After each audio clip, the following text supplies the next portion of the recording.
How's it going, guys? Bring your platoon here, and welcome back to another great set of games in World of Tanks Xbox One Edition. Today I'm going to be playing in the T110E3 once again, and we are going to be on Prokhorovka as well as two other maps for this featured gameplay. Yeah, that's right, it's going to be another triple feature. Get over it. So this thing, I'm going to go down I love English. It is the best and easiest language to learn, which is funny because it's my native language. Anyway, moving on, or my birth language, whatever you want to call it. T110E3, Tier 10 American Tank Destroyer. It's got a top speed of 24 kilometers an hour. Whoop-de-doo. Reverse speed is even worse, 8 kilometers an hour. It's got a 155mm gun capable of doing 850 damage on average per penetration, having 295mm of pen for its standard AP rounds and 375mm of pen for its APCR rounds. And then you get 90mm of pen for its high explosive rounds, dealing, instead of 850 damage on average per penetration, you get a whopping 1100 damage, folks. Yes, very good for dealing with waffly 100s. Fantastic. And light tanks. So that's awesome. If you can hit them, which it's sometimes very hard to, especially at long ranges. Dispersion at 100 meters. This is going, again, off tanks.gg, so apologies if there's any differences from console to this. Is 30.36 at 100 meters. Aim time is 2.5. No wonder why it felt like ass, even with a gun lane drive on it. I'll go into what equipment I have in a second, after I'm done going through all this. Its base DPM is, that doesn't matter because on console it gets 100 more damage than on PC per shot, so I'm just going to skip over that. Health is 2050.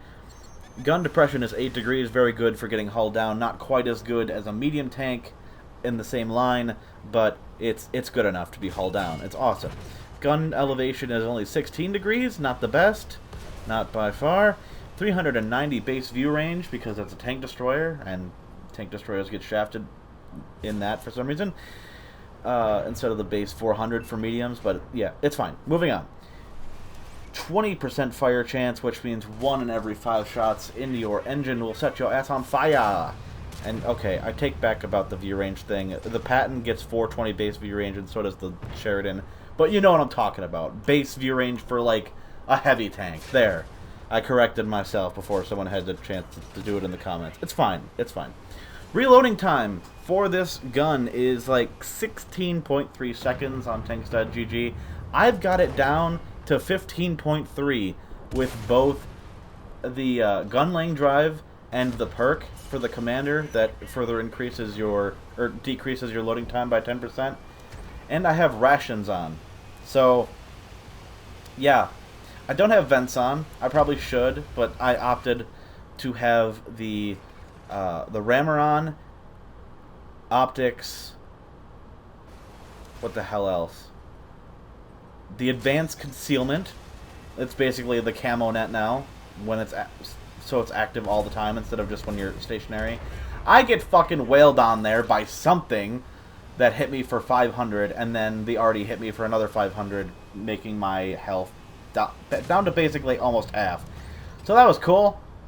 That's why you gotta play this thing like a bitch, or where there's like cover, because if you're out in the open, you'll get dicked on very quickly. But it's got great armor in the front. Just using all your gun depression, you have, which is 8 degrees, yep, fantastic. You have a phenomenal 360 millimeters of superstructure to protect yourself with, and your lower plate is, well, they could probably pen that with standard rounds every day and every night. But if you are angling around a corner, you actually equalize part of your side, but even then it's like 250 millimeters thick, which is really awesome. But they can just shoot you through your tracks, and that's no problem, and no bueno for you. However, unlike this thing to the E4, this Commander's Cupola is actually very armored indeed, boasting a very awesome 340 millimeters thick in the middle of it, and at the base is where you're going to want to shoot it, but because of how tall the tank is, and how low the gun is, people are going to have a very hard time hitting that reliably. But if they do manage to, there's spots in the base of it that are 235.7 millimeters of protection and 240, but the chances of them hitting that are very small because, again, you're a very tall tank, and unless you're like very close range with somebody, and if you're in close range proximity with people and you want to protect your lower plate even more, like let's say they're a tier 9 TD or something, you can angle downwards your tank slightly, thus increasing the lower plate's durability, and it really doesn't affect the upper part of it too much. Like, yeah, there's some spots that could be shot in just as easily, but a lot of people don't know about those spots. And if you're face-hugging an E3, one of the things you can actually do, which I didn't learn about this until about, I don't know, like a year and a half ago.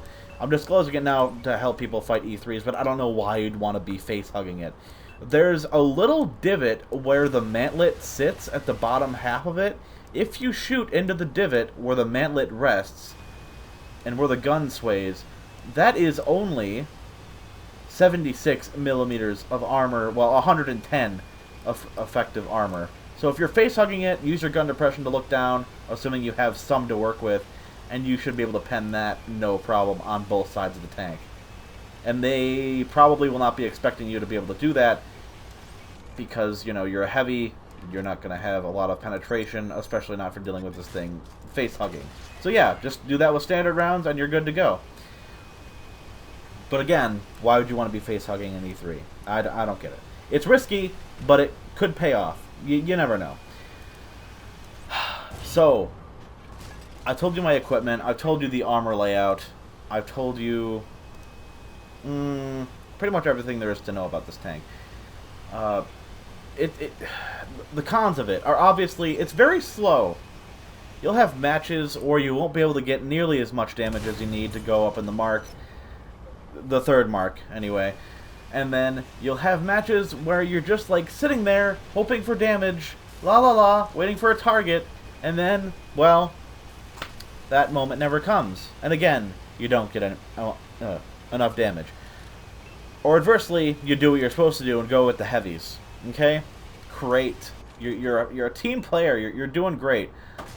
But sometimes they steamroll through enemies because you're there and they feel more secure with their lives. And then, again, you don't get enough damage to go up in the third mark. It's awesome. But, yeah, it's something that can't be avoided. And you're just going to have to get used to that sometimes because these slow vehicles just cannot keep up with, like, the mobility and damage potential of a medium for the most part. I could barely shell out 4,000 damage games when I was trying to 3-mark this thing. Because I would keep getting those types of games, and it wasn't due to my obliviousness of the map, or my lack of map awareness, I should say. It was just due to me not getting any situational damage. There was no enemies popping out in front of me. There was nothing that I could spot or use my concealment to spot for my team and get spotting damage that way. It just sucks sometimes. You have to be aggressive. Sometimes you don't have to fear for your loss of damage. Just go, god damn it. You don't have to fear loss of your HP when you can deal 2 times the amount in one shot. As long as you have a place to fall back to and support with you, do not worry about getting penned once when you pop out. If you do, oh no, it's going to happen. Just pop out, maybe your ammo rack gets not destroyed but damaged, and then you repair it, and then just try again. By the time you're reloaded your second shot, you're going to be on your third shot, and your med kit will be almost recharged. Just don't worry about it. Or not your med kit, your repair kit, sorry.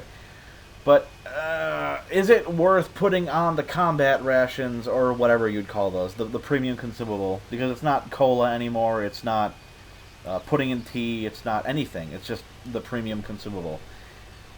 I would say, yes, it is worth it, because not only can that get you an extra pen in an emergency situation when somebody's trying to outmaneuver you because you're a slow-ass TD, but also it helps overall crew all the time. And when you use it, it gives you an extra 5%, because it's a 10% boost all the time, and then when you use it, you get an extra 5% for 30 seconds. And for some reason, that's enough to make the tank, maneuverable enough to get that extra pen. I don't know math. I'm not going to do it. I look for a free shot on this, I think, Leopard. I can't time this. I'm not a god. And nor am I cheating. So, yeah, I'm just going to look in another direction to see who else I could pen. And naturally, it's nobody. So, where I go on this map is where you're going to see me do absolute work. Do I get a free pen into this guy? Somehow! I don't know how that went in. Looked like it went up into his tracks, but sure. Thanks, game. I'll take it. I just go to this spot right here. That way I can hit anybody who YOLOs up to the light tower. The light tower? The windmill tower. As well as deal with anyone coming to hit me to my right. From that direction. Down the 5 and 6 line. So that's my reason for that. I'm going to get a free pen of that Leopard. He's going to get really irritated with me and start peppering me with shots, or he's going to try. Nope. His friend is just going to stay right there. Is he going to get finished off? Yes, he is. Okay, cool. And I actually got some spotting damage for that. But yes, I tried switching out, like, before I had the gunlaying drive instead of the advanced concealment, and I found myself not getting, like, any spotting, and I would get, like, spotted when I thought I was safe, because down the Prokhorovka line, like the 1-2 line, the tank is so fucking tall, and your viewport is on top of that commander's cupola, so any tank that can see through those little bushes in any little spaces, that will light up your tank. And it sucks. Because if any light tanks are on the far right side of mid and you're coming from south spawn, they'll spot you, and then the snipers in, like, A1 will just obliterate your face. Or well, probably B1, realistically. But, yeah, this is...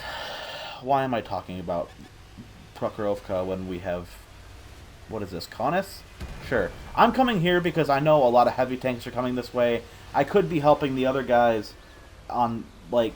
I don't know why those tanks are going over there, but don't be afraid to be alone. Well, nah, never mind that. Disregard what I just said. Always make sure you have at least one other tank with you. One tank can be all the difference in the world, because they'll target you as well as the other guy, and that'll give you more time to reload. It'll give you more time to just react and deal with the threat that's coming towards you. Never be alone in this thing, if you can help it. If it's like a 1v whatever situation, and you're forced to be alone because all the tanks are faster than you and they're not sticking by you, obviously there's nothing you can do about that. But just try and support them as best you can from where you are. I get a free pen into him because I'm using APCR, and I probably could have went through with AP there, but it's fine. Now he's dead. Well done. But yeah, I've got some tanks with me. I'm getting free damage. Oh, I didn't think I could get that pen to go in, but I did. Was that critical hit damage only? I think I only tracked him. I think I only tracked that guy. Wow. Kudos. Thanks, game. You'll have that sometimes, though. RNG is still a thing in the game. It's just a little bit less involved than it was before. I don't know if that's a good thing or a bad thing yet, but whatever. It's fine. It's less involved. I think it's a positive change, but a lot of people don't like it. It's fine. You can have your own opinion on it without having a debate in the comment section. Really, it's okay. But, so those tanks over there, naturally, near the enemy base, died because they rushed up to the bottom of the hill and they thought that was a good idea. And it wasn't. Spoiler alert. So I'm going to come over here into a very hull-down position. You'll see that I'm full health, but I'm still being highly defensive. And that is something that a lot of people, like, just disregard. Like, if you're full health, yeah, you can use your HP stupidly, or you could just, you know, use it like you are right now. Or like I am right now. Get hull down.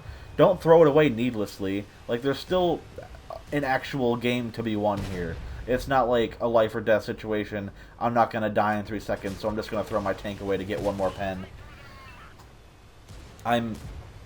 it's a situation that I can win, basically. If it's like a complete loss, then sure.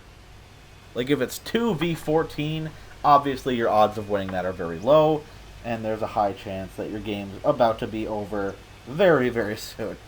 So the T-57 fired all of his clip there. I don't know why he didn't fire at me here. He just kind of hesitated, and I finished him off. And I'm still full health. And this Jagdpanzer E100, had he loaded heat, or even shot at my actual lower plate, probably could have penned me no problem.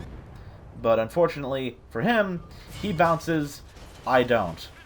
I load a lot of APCR in this game, and people are going to still bitch and moan about using gold. Again, I don't care. You're barking up the wrong tree. I'm not going to take the chance of not penning and have the other guy loading his premium. I'm just not doing it. Not doing it. Yeah, I thought it was going to be more hull down than that, so I really didn't need it. Well, I did to go through a superstructure. That was probably 280 millimeters or more of armored protection that I had to deal with, so I am glad I loaded premium for that specific scenario. But you usually don't need that much. And when I do load it, I also load it so it has a higher shell velocity. No, I'm not going to cap the fucking base. Quit your crying. I would never cap a base, even if I was going to lose, because of not capping it. More damage is better skill. That's my motto. I'm sticking to it. I don't know what spotted me there. I think it was the 705A before he died. Pretty sure. And then we have a Progetto 65 who's going to try and be a hero by coming right next to these houses here, right next to this hill, I believe, if memory serves. Anytime now. 22 kilometers an hour, not good enough for you? Do I fuck up this shot? No, I'm not reloaded yet, so I fuck up nothing. And then the light tank, does he get killed? I think the light tank gets killed. Yeah, well done. Face an autoloader, and then, yeah, well, great job. Great contribution to the team. Way to run and gun your way to not victory. What do you call that? Oh, that's right. Death. And then we have our Patton killing himself because he's... Yeah, again, you're going to see that a lot in, like, every game you play. I activate my consumable a little bit too early, or late, and then I screw myself out of a little bit more damage because someone else took the kill. It's fine. I did phenomenal there. If you can manage to get 4,100 damage per game, you know what? I'm going to up it to 4,200 damage a game. That's great. Every game you play, you should aim for that if you want to get the third mark of excellence in this tank. But as soon as you get it, don't be afraid to be more aggressive with your tank. Obviously, don't be reckless, but don't, like, cower in the corner and be like, oh, I gotta get more damage, when you could very easily just be more aggressive. It's as simple as that. So now we're on Port, which arguably shouldn't even be in the Tier 10 matchup. Well, Tier 10 matchmaking is what I meant to say. Because so many things can go wrong ever so quickly. In this tank, I have the best, absolute, reliable spot of damage that you can get pretty much any angle on anybody. But also they can get any angle on you, especially if you get surrounded by a light tank and then you get hit in the ass. Where am I talking about? I'm talking about right under the bridge at, like, D7. Never go on top of the bridge, even when there's no arty in the game. Why? Because, well, because you can get hit from all angles when you get spotted. And it's never fun to be spotted out in the open when you have no means of falling back. Or a medium tank could just farm you for damage. God forbid you miss. I'm not using the spot that I just mentioned before, but it's a good spot. You can shoot down to, like, H7. Anybody who takes that corner, you get easy fire on. And anyone who overexposes themselves in, like, D3 or 4, you can absolutely dick on them as well. Just be wary of who's out and what tanks are where. Although I guess that goes with any position. The only part... well, yeah. You want to go with support, right? So that's what I'm doing. I'm going with a few tanks over here. We've got an Object 268 version 5 over here, as well as another heavy tank in front of me. I don't know what it is. I refuse to look at it for some reason. And I feel secure over here because if I get rushed, obviously I'm going to have a little bit of support, and if they have any brains, well, then they'll absolutely come to my aid, or they won't. But we got some targets, we're in the battle right now, let's see what we can do. So we got the shit barn over here, and I'm going to get a free shot into him once I spot him, yeah, because my fucking tank is high as shit with the viewport, so I will be able to spot him over the fence miraculously, or he spotted me. Either way, we exchanged spottings. There we go. I'm tempted on taking another shot at him, but at the same time, actually, I don't think he could have penned me there, regardless of what he did, so I would have welcomed him to push out a little bit more. And the only reason I'm going up on this bridge right now is to finish off that guy, and my shot didn't kill him. The Object 277 did. So, good on that guy for finishing him off. If he would have encircled me, it would have been not too terrible because I've got a heavy tank behind me. But yeah, thank God he put a shot into him. I should have taken that shot on the E50 there. Don't know why I was so hesitant in pulling the trigger. Just wanted to make sure I had a clean shot on him. Didn't work out so well, but it's fine. I spot a tank destroyer out in the open, and unfortunately I'm a little bit too slow to the draw to get a shot into him. He just gets behind the fucking wall just in time. Very unfortunate. And I kind of wish I could have high explosived him, but there was a fence there, so if I shot a high explosive, it wouldn't have penned the wall and just did damage to the wall. So that's cool. And then I'd be on the reload for another 14 seconds. Well, 15.3. My bad. But yep, I'm just waiting for somebody to overexpose on this corner. Oh, am I going to hit that fucking Valor? Absolutely. And then I'm going to set him on fire. Hell yeah. Does he put it out? No? No, he doesn't. Okay. And he's going to continue to stay there, so I'm going to wait for my shot. Why did I switch ammunition there? I was loaded. Or, oh, I guess I'm loaded now. Never mind. We're good. All is right with the world. Oh, no, that wasn't me switching ammunition. That was me activating my food. Wow, I am just... I'm totally in the game right now. Obviously. That waffle absolutely refuses to pop out when he's detected, which is a good move on his part. He would be out a lot of HP if I was to pen him, which is relatively easy to do. But yeah, I could two-hit that guy. No problem. I'm just waiting till the Centurion counts his luck against me, and I'm going to wait for that moment, and when he does screw up, I'm going to punish him by putting a free shot into his turret with standard ammunition. Watch this shit. Shabam! Yep. Right on through. Easy peasy. Now, unfortunately, there's going to be a tank destroyer underneath me. Oh, never mind. He's dead. Cool beans. Do I get a free shot into the waffle? Nope. I'm still reloading. Oh! You should be dead, dude. You should be so dead. I think this is actually going to be a loss, too. I might be wrong, but I'm pretty sure it's a loss. So, spoilers, I guess. Yeah, just go with the team and do your best on this map. And if you know that your team is going to, like, disintegrate before you, just make sure you get as much damage as possible. Be aggressive. Motherfucker. I have had that happen so many times. It's like, oh, I get a free shot on somebody, but because I don't aim it all the way, it goes right to its tracks. And one doesn't even track the guy. It just damages them a little bit. Cool beans. Thanks, game. Not like I have a high caliber gun or anything. But it's fine. Whatever. Death Star out in the open. He's doing exactly what you don't want to be doing, like I mentioned earlier, because, again, very easy pickings. That's my second fire in this game. Isn't there an achievement to get 2 fires in one game? I think there is. I think it's called Arsonist. Huh. Don't know where I pulled that logic from, but sure. I really was surprised that Death Star didn't put a shot in me there, but I'm even more surprised that this fucking... Oh, I have a tank destroyer with me. Nice. That E50 is still alive. Sorry, E50M. And he's not going to be aggressive because he knows I can kill him in one hit. So, good on him for staying level-headed. He's waiting for something, or maybe he's just stalling us out so none of us can reset the base. But, oh, I would have missed definitely there.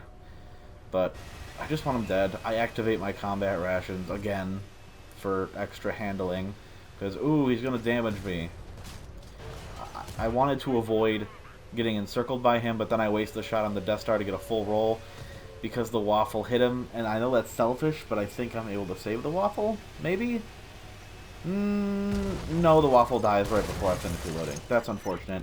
I probably could have just hit the E50 and then ran, and he would have probably penned me a few times, and maybe that would have given me just enough time to get to the base to reset it. But unfortunately, it's not. And they cap out because they're fucking losers. Anyone who cares about their win rate to the extent that they're gonna cap to avoid, look at this! Ooh! So pissed there.